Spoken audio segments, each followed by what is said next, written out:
Group 4 2024 கேட்ட question. இரு கலங்களில் மீப்போவா 11 மற்றும் அவற்றின் மீச்சீமா 693 ஒரு எண் 77 மற்றும் மற்றொரு எண் என்னன்னு கேட்டிருக்காங்க இல்லையா. நமக்கு தெரிஞ்ச ஃபார்முலா தான். ஒரு எண் கொடுத்துட்டு மற்றொரு எண் கேட்டாங்க அப்படின்னா அங்கே இந்த ஃபார்முலா அப்ளை பண்ணி ஈஸியாக இருந்தது. அதாவது 2 எண்களின் பெருக்குத்தொகை எப்படி இருக்கும் அப்படின்னா மீப்போவாவே மீச்சீமாவே பெருக்கிறதுக்கு ஈக்குவலாக இருக்கும் அப்படிங்கிறது ஃபார்முலா.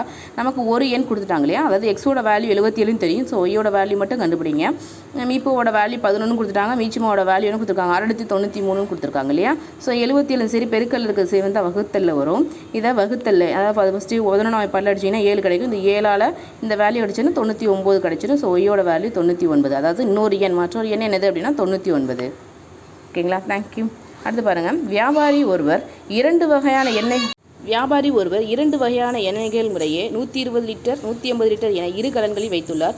சம அளவு கொண்ட கலனில் அந்த இரண்டு எண்ணெயை நிரப்ப வேண்டும் என நிரப்பி விற்க விரும்பினார். கலன் கொள்ளும் அதிகபட்ச கொள்ளளவு என்ன? ரொம்ப ஈஸி. கொடுத்துருக்க வேல்யூக்கு அப்படியே மீப்பேவாக கண்டுபிடிங்க. ஓகேங்களா.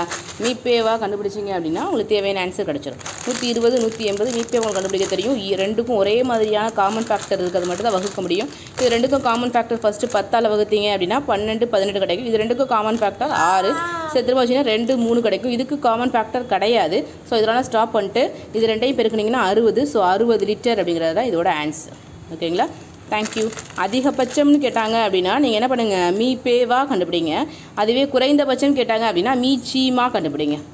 தேங்க்யூ. வீடியோ பிடிச்சிருந்துச்சி அப்படின்னா சப்ஸ்கிரைப் பண்ணுங்கள்.